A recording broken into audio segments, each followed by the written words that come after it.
lolemba pa 25 October 2021 kuchokera kuno ku Times Television TTV komanso Times 360 Malawi. Imeneyo ndi Facebook page osayiwalanso wireless yanu ya Times Radio. Tafikanso ndi program ina ya Kwagwanji. Program imene timakhati kufunsa funso loti kodi kunjaku Kwagwanji. Ndi pamande ndimakhalaso ndi the young man Chawezi Banda. Ndakulandiratu Chawezi. Ndathokoza kwambiri Wanda.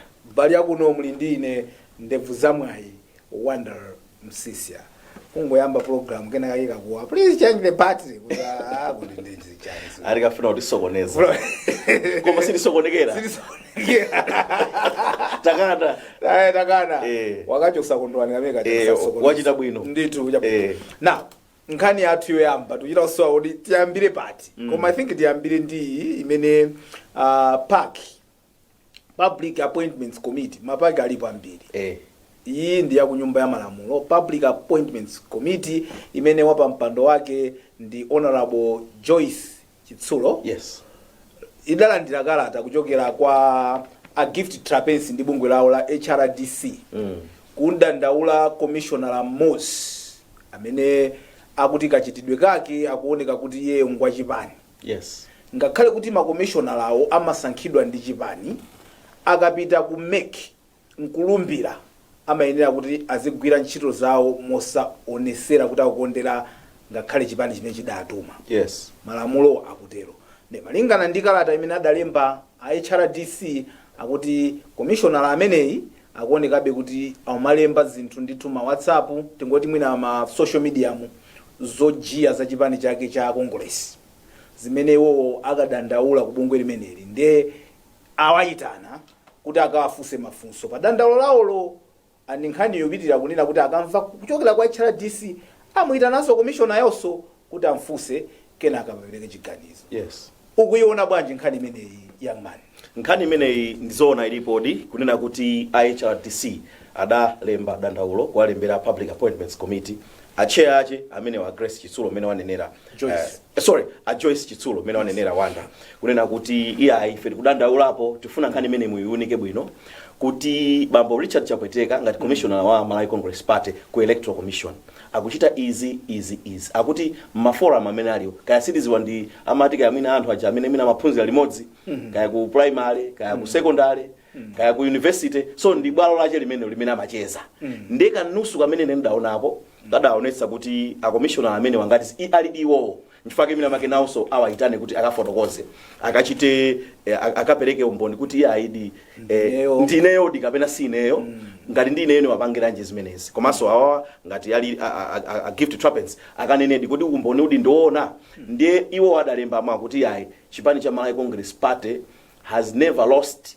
komanso sichingaluze an honest election. Amacheza ine achewo kumakamba choncho nde atapatsidwa zimenezi ndiyesa kuti mina make panali mina akadzitape pa gulupo sina ngankhani zoti anthu mukambisana so akadzitape adatenga ka screenshot ndikwaponyera amene wachani kaya ndi HRDC kadango kwaponya ndi adayina kuti ya uyu uri koma ndi commissioner wa Malawi Congress Party. I'm trying to build context Wanda kuna anthu amvetsetse kuti oni nkhani yachokera pati zofunikira exactly this means dachitika ndiye nditu adalemba zimenezo iwo amacheza pa forum yawopo kumanena kuti ayizawo umadziwa tosefenda anthu andale so HRDC when they got hold of this they felt kuti no decorum ya commissioner si kulola kuti azichita zinthu ngati ziti zimenezi ndikukumbukira tsiku limene ankalumbiritsa ku BICC ngati sakulakwitsa ma commissioner anyuwala akwalumbiritsa ndithu Chief Justice Andrew Nyirenda adanena kuti ngakhale mwasankhidwa ndi kuchokera kuzipani koma conduct yanu shall only be one that promotes the will and the aspirations of Malawians unena kuti zimene ntchito yanu mukayigwira popititsa patsogolo chikhumbokhumbo cha Malawi komanso zofuna za Malawi ndiye sazikufanana ndi ma provisions amene achita site mu constitution komanso nditu provision ina mu Malawi Electoral Commission Act imene ikunenera so nkhani zache ndi zimene zikutapita kumene ku parliament akuti lachitatu 2 o'clock a gift trappings akonzeka ndi gulu lawo kuti akaperekere umboni komanso akafotokoze pakamwa amene anenera Joyce Chitsula kuti ayi kutilembera atilembera komano chongo kulembera pamakhala bezinthu zina sungalankhule nacho you still need to interrogate wafusabe kuti atatiyankheni koni apa zidakhala banji umboni munawapeza kuti so ndi zimene zikuchitika koma mwina comment chabe wanda iwenso mwina you're entitled to a comment kunena kuti kodi izizi achapweteka ndiyesa kuti anthu amadikira kuti amveso ife kuti tilankhulapo chani pamene tikaita mbasula ndeno munene kuti opinion yake inuyo mukuti banji achawesi ineyo ndikuona ngati kuti ndinganene chani choyambirira tikhozonena kuti achapweteka mwina what cause for discipline in his conduct ndi issue of nena za office yawo kunena kuti office yawo ndi commissioner yes sangadzichite separate popeza iwonso ni munthu alisonzofuna zawo komanso ndi zimene iwo amakonda depending on association yawo koma chifukwa chokuti he has risen to the office of commissioner akuyenera kuti adzizi pasabeka ulemu maforamu amene iwo akupezeka awa ni maganizo anga ndikupatsa chitsanzo chimodzi ine I belong to a certain group malanga tuchira kuti political party I was worried no unira kuti ndine wakongo imene forum imene ndi ama professionals pali ma lawyers pali ma musicians pali ma accountants all a cross section of professionals tili pamene popo ndikupatsa chitsanzo chimodzi una kuti mmodzi mwa ife pa gulupo ndi lawyer ndiye waikumbukira cohort ya ma judges amene adasankhidwa ambiri pakamodzi acha adapita pakamodzi pompana acha tidali naye limodzi pa forum imeneyo ataona atasankhidwa kukhala judge adalemba message kusanzika kuti makosana mukudziwa office yanga imene andipatsa yasopano kunena kuti ayi zindivuda undikhale nanu pagulu pati ma discussions fapa makala heated discussions timakamba china chichonse ngati meti pachitira pano so because it's a group of professionals iwaja adaona kuti ndi office yanga ya ujaji yapanoyi sindilola kuti ndizipangana no comment ndi mina ndizingoona nkhani osalankhula it will not be fair I have always cherished being here you have always cherished my advice and my counsel belonging to this particular group koma mundilole kuti ndisunthepo malingana ndi calling yomwe ndapasidwa pakali pano ndiyesa kuti achapweteka mwina akadatha kuchita so zingati ziti zimenezo so you would see kuti the comment I'm giving more professional I'm giving even a relevant example kuti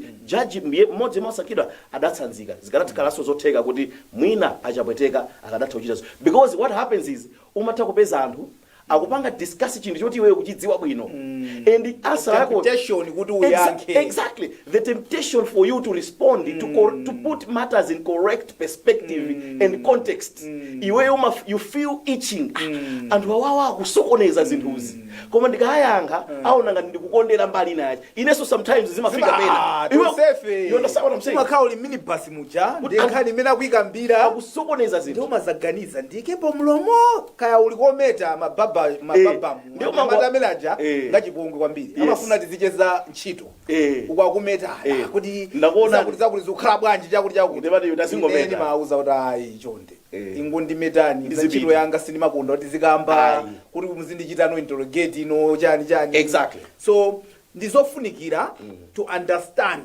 ma boundaries exactly kuti kodi pamene ndikugwira ntchito iyi chimozimozi ino ndine pa kuti tibwere pano anthu azita kuziwa kuti wakabwera amakondera zakuti I think anthu amapanga but people must understand kuti yes mene mwanenera kuti kuseriko ino simumavota timavota ine sindivota even the chief justice amavota yes even akachale even a chairperson ameki amene amakalumbirisa kuti awina ndo adavota komano ukamaliza zimene zichokabwera uzagwira ntchito yako ija ugwire ntchito ija kuti alisakhutisidwe kuti munthu uyu chimene akupanga papa ndi chilungamo so chimene manena wanda chiona kuti to put a control ukhoza kusankha kuti bwanji pa forum iyi pamakambidwa izizi ningochoka apo depending makamaka chifukwa cha ntchito yatsopano imene ndapatsidwa ine that was my thinking for you temptation imakhala very high kuti uchite comment pa nkhani zina zimene you may be deemed to be partisan this is the issue now he finds himself being dragged to a parliamentary committee of parliament kuti akafotokozepo zinthu zina so I felt kuti mwina ngati zili zoona my only advice could be mwina beginning now kupita tsogolo he can simply excuse himself from forums like that kuti mina make maganizo ngati awawa asamaonekere phunziro lomwe tingaphunzirepo kwa anthu ena amene ndi ntchito ngati zimenezi whereby titha kumapanga zinthu zimene zikhoza kuwapasa anthu chithunzithunzi china chake chokuti kodi munthu mmene akupangiramo uyu dangakhale impartial uyu Yes. uyu dangakhale independent likhale lotani Yes. komanso ku ulonda wa lero umene tikuchita masiku ano whereby tikaona kuti pati b pali munga nkuthamanga ukanena Yes. democracy yathu khwima kodeti. Okay, nkhani tiyambe ni mina make ndi lesson iyo. Choyamba wanda because onena kuti mwina takambapo kwambiri za office iliyonse ili ndi its own demands kapena zofuna zache ngati mene ukuonera papa office ya ucommissioner ku electoral commission calls for some level of decorum and practice in terms of how you handle yourself in the public. Zinthu zina suyenera kuti umachita nawo kuti anthu akulu tizivomera ndi chimodzimodzi ngati ukumbukira. I'm not trying to bring my Linda kunje kunena kuti ukumbukira what happened ndi iwo ajama achingira sewa president nkhani ili ku court adena kuti she is being alleged to have been blocking the presidential motorcade nkhani imene yakuyikamba ku court. So you would see kuti zinthu zina mu society zimakana kuti iweyo uchite chifukwa ndi level kapena office ya office imene kupanga kuti munthu wavala suit so umachita sungaje nzimbe sizingateke basi ukudya nzimbe munthu wavala suit nzofuta umapepusa suit. chitsanzo chabwino kwambiri wanda imene apereka kunena kuti pali zinthu zina ndi imene iweyo ulili zinthu zimakana. So the best we can do umene unena wanda tidziziunika kai kuti kodi office yangayi ntchito imene ndikugwirayi izizi nzoyenera kuti ndizipanga. Yes, we are human beings, we belong to society, we have our own personal consciences. Timafuna zinthu zina kumachita komano because of the demands of the offices we are holding, that should determine how we should also conduct ourselves in the public, so that people should view us from a perspective yona kuti sitikukondera munthu wina aliyense. Amene ni maganizo anga kupita chitsogolo mina kumbali yona kuti ulonda wa lero wanda masiku ano zinthu zovuta. In fact ineyo from a couple of politicians that I interact with from both sides of the aisle, opposition plus kuruling, ambiri choose to call you pa WhatsApp. Amaimba ti WhatsApp. Sindiziwa ziwe the belief is WhatsApp call si jambulidwa.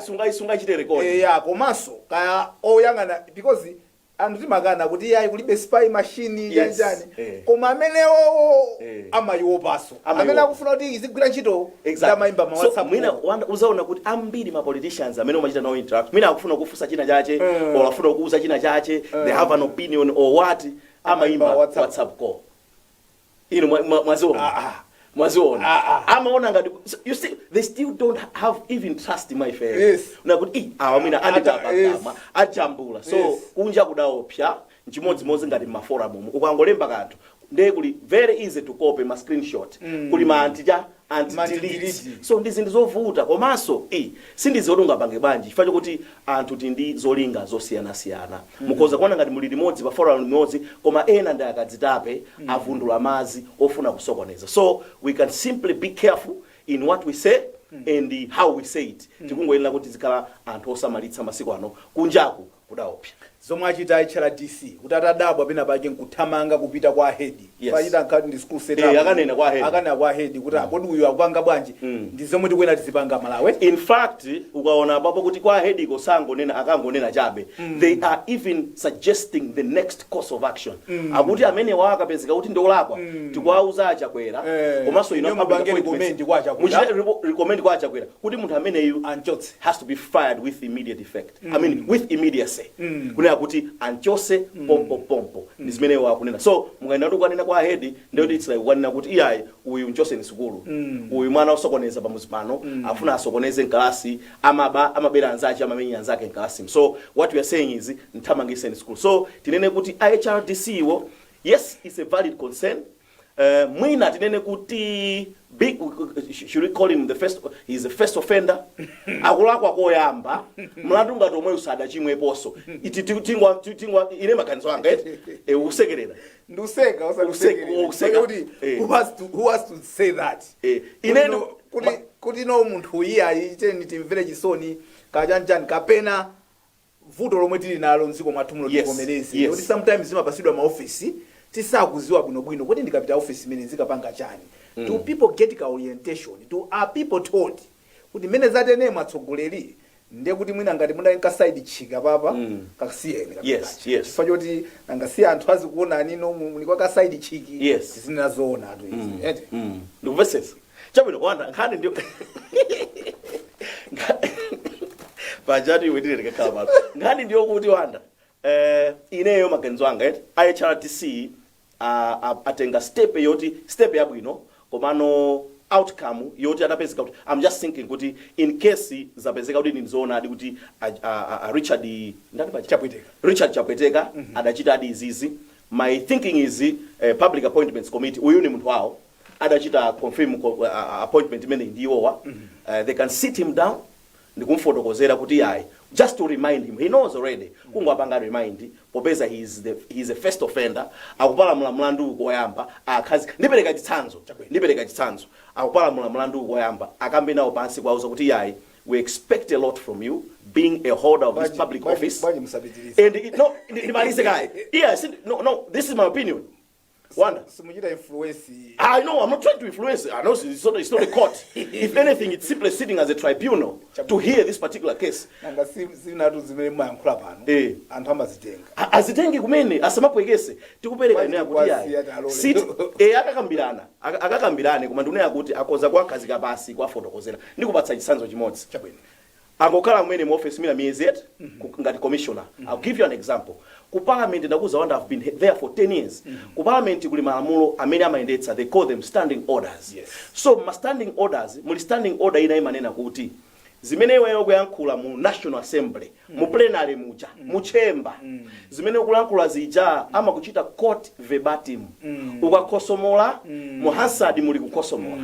Ukanena kuti stupid, mu Hansard. That is why ukalankhula a term ukagwisa ntchito liwulo kuti this is unparliamentary. Ama kuuza kuti fufutani, chitani withdraw. Chifukwa tifuna ma records azaonese. So ukachita makani amatha kusiya choncho. Now ma MP atsopano sidanga achita orientation tina timapanga stick koma tina gwamo sitingasale zimapulumuka zonse sizingasale. I'll give you an example. There was a scenario MP wina adalankhula zolakwika mu parliament iye ujata muza achite withdraw sadachite adachita makani adali MP obwera kumene. It was his maiden speech I should believe or his first time to be in parliament.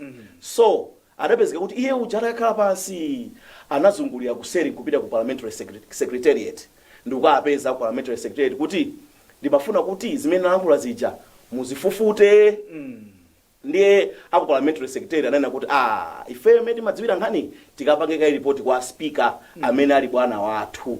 Ndiye adapita kwa chimunthu Henry chimunthu banda nthawi imeneyo achimunthu banda ndikufuna ndilumikize nkhani ineyo kuti mmatha kungonkhazika pasi munthu kumfotokozera looking at kuti munthu wapangira njizi mwina adalasa na Vencese not very well oriented in terms of this particular office. Ndeno adabwera kwa chimunthu banda kuwauza kuti bwana pali MP akuti anabwera amati tifufute mu Hansard zimene wanatani analankhula. Nde achimunthu anazitenga in his announcements adapita no mu nyumba munja kupereka no ma announcements 1 2 3 announcement yotsiriza idali yonena kuti kwakumbutsa aphungu kuti kwa aphungu amene mabwera kumene mu nyumba munomo chimene mungadziwe nchokuti munthu umaloledwa kupanga withdraw mu chamber momwemo. Koma the moment zinthu zija zapita ku secretariat you can only make correction on a typographic error kungokonza pena mpena but you are not allowed to change the substance.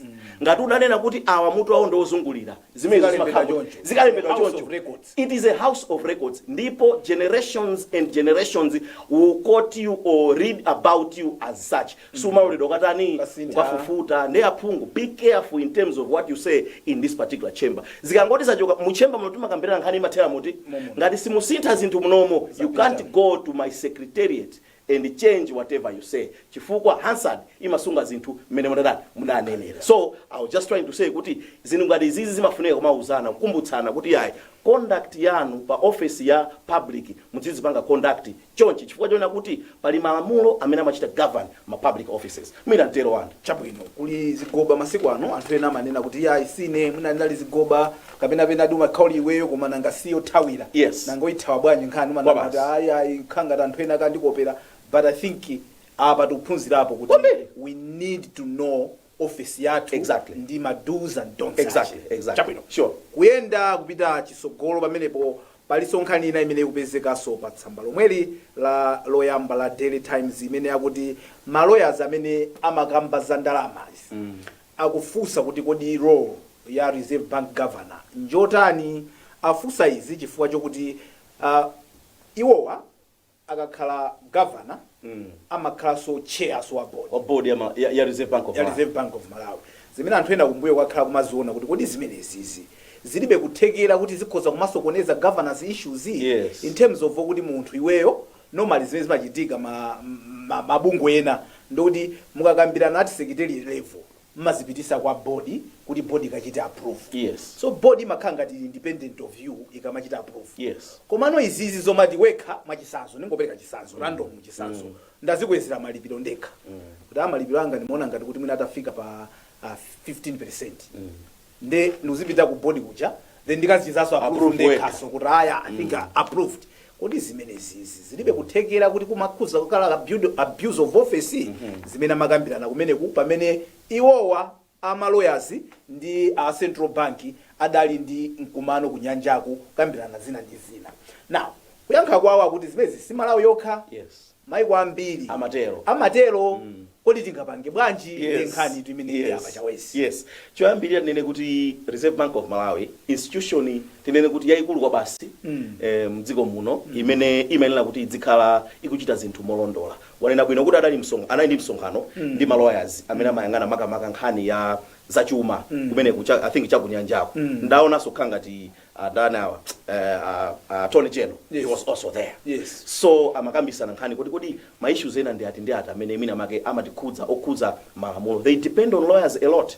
Athandiza kuchita draft malamulo ena komanso legal representation in case the Reserve Bank has got a case against someone mina mabwala milandu. So malawyer amagwira na ntchito most on a day to day basis. Reserve Bank of Malawi ndi yayikulu kwambiri. By the way, Reserve Bank of Malawi ini ntchito zikulu ziwiri. Amanena kuti ntchito yoyambirira ya Reserve Bank anena kuti it has what they call delegated authority to preside over monetary matters. So when you look at monetary matters, they are talking about issues of interest rates. Ayangane kuti inflation ili banji.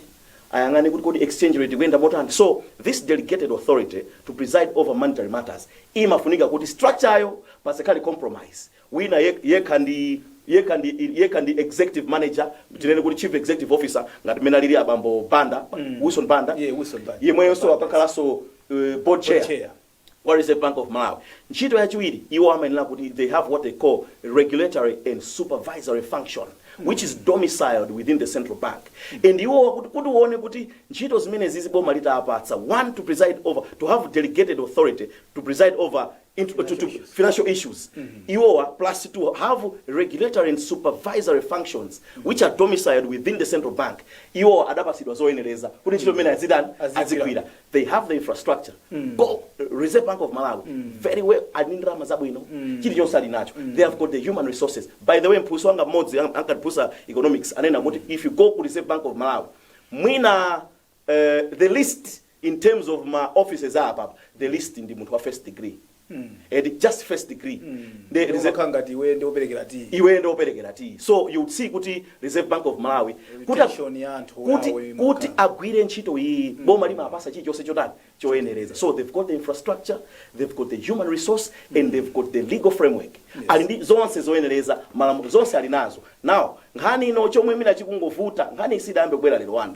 Idayambe kubwera pakanthawi. So these gentlemen nkhani ndiyo kuti kodi tu we are doing this against amati corporate governance. Kuna kuti kodi ma institutions amene aziyendetsedwa banje. You know structure ya organization pamene kukhala board management then mina no ma workers. So management you can split kodi awa ndi ma line managers, the middle managers but you see the board okay disene kuti shareholders then the board, the management, and then the workers. Now ukaona kuti board ya Reserve Bank of Malawi nkhala pampando ndi governor. So ngani maso kuti any of my directors is umene kokoso ndi ma managers. Exactly. The issue is mu board yawo muli I think is composed of and 8.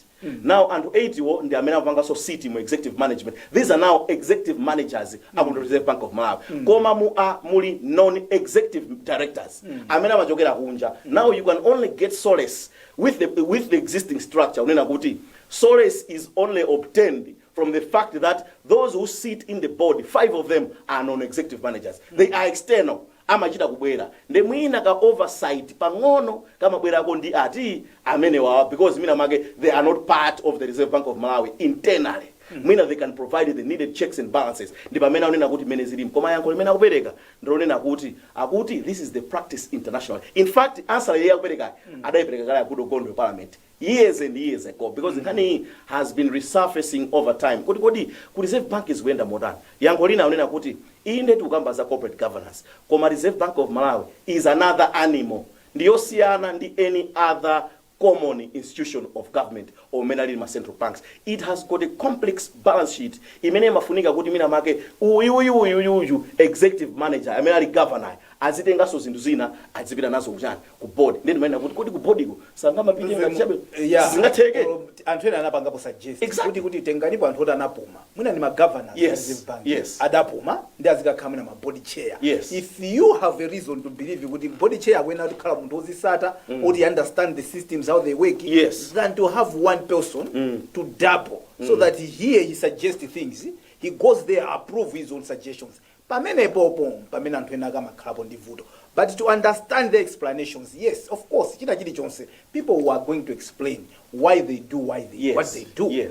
But to avoid imene yoyo ka abusiko kamene kakuzochitikapo, that's why anthu amana kuti bwanji winner khale winner so that winners banga report kwa nzachi. You can't be reporting to yourself. Ndizinzovuta komano answer they explained. It makes sense whether I agree with them or not. That's a story for another day. Koma mwina tikamanena kuti iyi ndi international practice. Sometimes not all countries. In fact inene mafanene kuti tizafike siku lina tizasiye zomena kuti this is international practice. It's like we are saying just because enaga kupanga zula international level we also do it. Is it working to us in this local context? Is it achieving what we want? We have seen abuse at the Reserve Bank of Malawi. Inu mukuzoa imene kunena mbuyo manthu amalandira ma 27 million Malawi kwa chapachaka because akupanga suggest salary yache akupanga so approve yeka. So we are saying is this working to the local context? Tikoza kuichita localize kodi ife tifuna kuti kwathu kuno zinthu zizienda bwanji malamulomo ilibwere tsiku linati zakambirane kuti okay. In fact I was saying manena kuti Reserve Bank Act inali ya 1989 adaichita amend I think in 2018 mena amaichita amend I was there issue iyi kudos jump sadafune kuti achite amend provision iyi kuti Reserve Bank governor asamakhale board chair wa board ya Reserve Bank komano anena kuti this is the international practice. No, international practice is not heaven. We can change things be able to question to suit our context, particularly where there are fears equals our subject to abuse. Exactly, that's what we are saying. Chabwino usuntha hapo pamene popo chawezi tichita ka break pang'ono tibwerere kuti tizaoneso nkhani zina kuti zikuenda bwanji. Tupita ku break khala ndipompo chifukwa tobweranso ndi nkhani zina.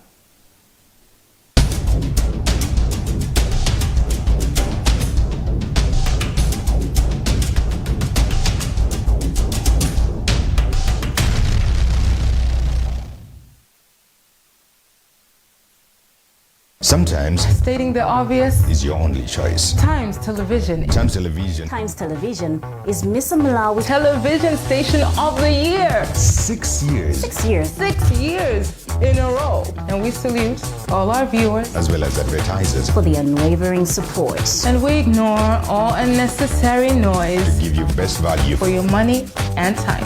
We rule. We rule. We rule the media kingdom in Malawi.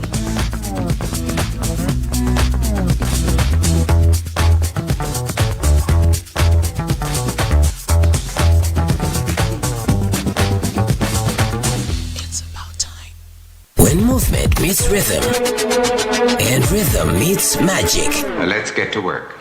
Kajive is back with season 5, coming soon to a screen near you. Registration is in progress. To register, call us or WhatsApp on 0887 005 791 or visit Times Group offices in Blantyre, Lilongwe, Zuzu, and Zomba. Registration fees 5,000 kwacha per group. Registration closes on 25th October 2021. Kajive, Divines Menezi. It's about time.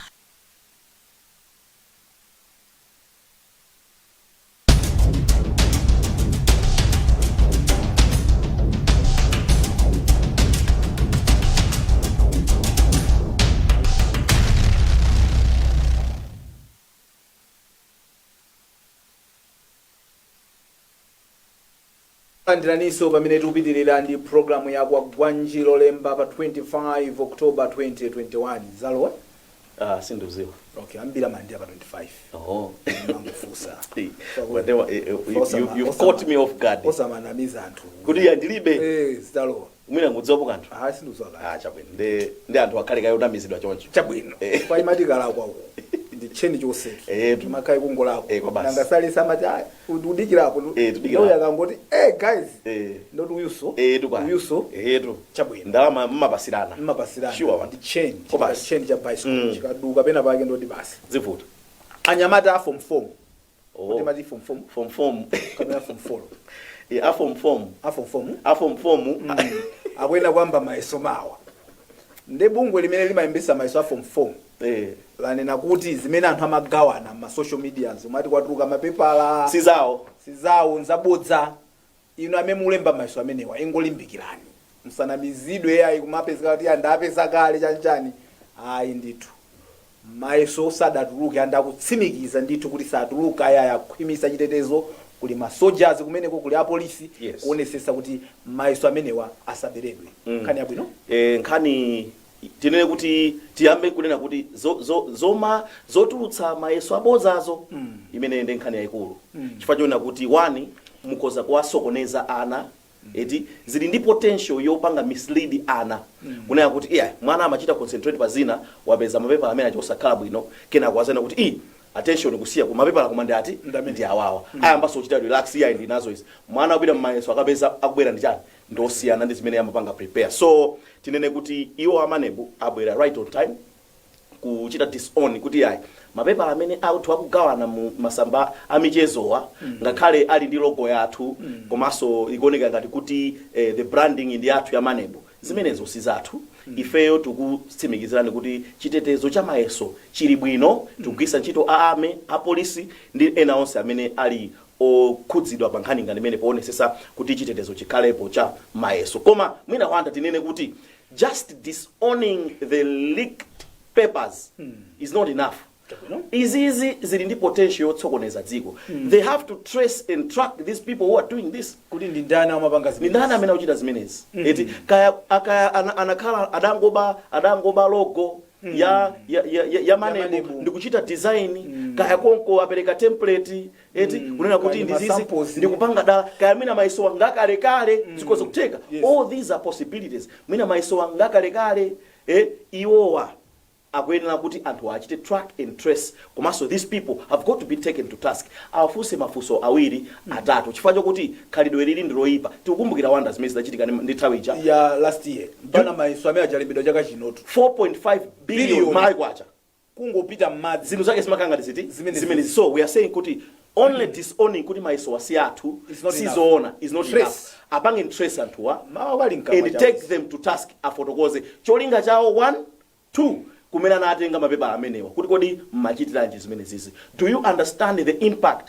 that it is having or it could have had it been people believed that these were the genuine papers of examinations that are being administered this year so mafuso onsewo akuyenera kuti achite nawo mati mawu kali mkamwa chawezi nkhani imene imakhala nkhani yovuta kwambiri actually mane bwili ni mphamvu zambiri particularly ikafika nthawi ya maiso mkonza mandifotokozera kuti yes kuti akuchita story ina yake maiso adachita liki adapeza adi mapepala acha eni acha uchita liki acha adailemba story amane bwadabwera kuza kwenya nkonzi mapepala amene mwatenga malamulo athu samatilola kuti tinene ma sources athu particularly zikafika lonje amane bumpana nkhani imene janayi kukira ku court nkozi mpaka nanalandira someone kuti akachite disclose kumene atani atenga maiso that's what I'm saying amandiuza kuti tidakhala before the judge ka arbitration kamachitika pepa chapo nthawi imeneyo kumanebu kunali amatemba akumuza Rex kuti you know that I can arrest you ata judge mavomeza yes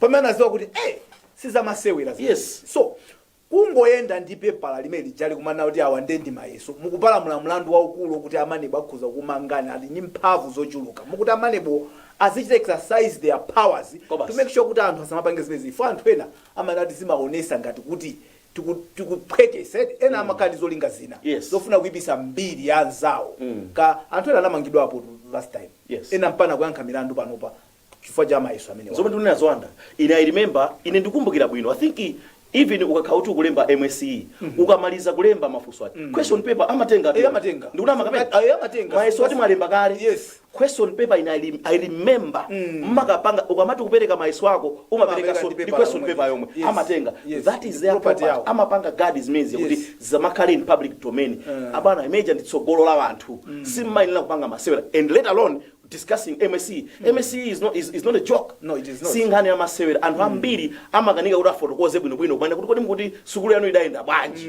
kumadumpa nkhani yachani perform form sizomene yes ine ndakuti nkhani yachema kangati kukoza fotokoza kwinako koma ukafika apa perform form upa kuti unene zomveka zimakangati zikutani zuvuta so wina azipanga masewera basi nadzuka kumagawa mabanga amene wawa I should believe this cause for some disciplining and explanation from the part of those that were distributing and sharing these particular papers, though they are said not to be genuine. Komabe anthu amene wawa one anene intention yawo plus kumene amadzitenga zinthuzo chabwino sure wanda kuchoka pamene popo mothamangisana ndi nthawi tifuna tilowe nkhani ina khoti lathamangisaze makarimu yes amene adapita ku khoti kuyana kuti andonjezera mlandu titamaliza ma submission ena kachaji kena kamani laundering akaponyapo ndi ambali abomawa a khoti talamulani kuti sadachite bwino sadasate malamulo iwo apa jali ndi nkhani yokuti amachita supplies into polisi 7 point chakuti 7.4 billion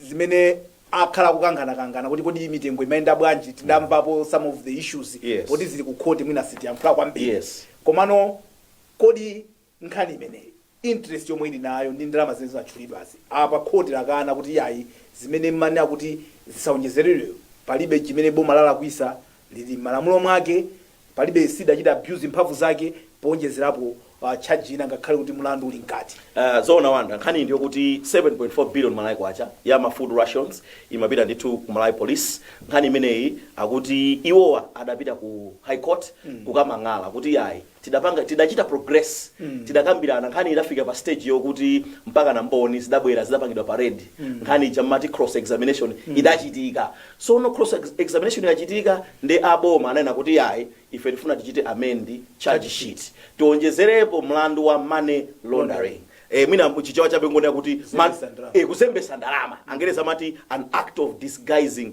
illegal origins of tainted money in criminal proceeds iweyo sukufuna kuti wina waje adziwe kumene ndalamazi zidachokera udapha munthu ndalama ija ndikagula nyumba ija nkuzayigulisa akamaza kufunsa uzane kuti yayi ndalama ndagulisa nyumba komano the real origin of the money was killing someone was stealing they were cleaning dirty money cleaning dirty money they were drama ija udaka ichapa kugula nyumba ija nkuzayigulitsa why clean drama ija so they want to trace that particular thing the fact na kuti aboma adachita amend charge sheet iwo adana kuti yayi ife tikuona ngati kuti popeza mlandu tidasuntha kale mboni zidapereka kale zidapita ndi imene mwachita amendimu zikutanthauza kuti mboni zikuena kuti zabwereso zambe kulankhulaponso ndi tikuona ngati kuti this is an irregular thing komanso zikuphwanya ngati malamulo ndi mai Annabel Ntalimanja ku high court anakuti yayi there was nothing irregular on the part of the state adatsata malamulo palibe chilichonse chotani cholakwika chimene tikunena tiwera kuti tikulipangaso order fa court la kumuslimia limamva nkhani lidayimakayi fa nkhani imeneyi ndiyiona kuti yayi tikuliuza court la kumusiu come on proceed with the case zonse zili nchimake palibe nkhani na iliyonse nkhani imene ikungowakumbutsa anthu ndi imene ndithu idakhuzaso a professor Mutarika mbuyomo kuti akulu amene waazamiye adachita deposit 145 million kwacha akaunti ya TPP ya fundraising yake adali okhabasa Mutarika komano koti da ICB adapeza osalako adachita exonerate kuti yayi awasisi wakuza ndalama idakangogwamo samadziwa sadakaibweza koti akuti adaibweza ona na ujeni aina tausi ndi gulawa ngata kaibweza ndama ija metima we are just trying to joke the memory of the public kuti nkhani yache nditi ndimeneyo so kwa lero ndifakana kuti court rebuffs zamie Karima kuti yayi mlandu upitilire palibe cholakwika pamene ponso ndi pa msiriziro pa program yathu ya Kwagwanji ya lero nditokoze young man ndatokoza wanda nthawi zonse ziko mwambiri komanso kuchokera kwa ine ndevu zamwaye wanda msisi ndikuti pitirani kuonera ma program otsatirapo mpano pa Times Television TTV makomanonse goodbye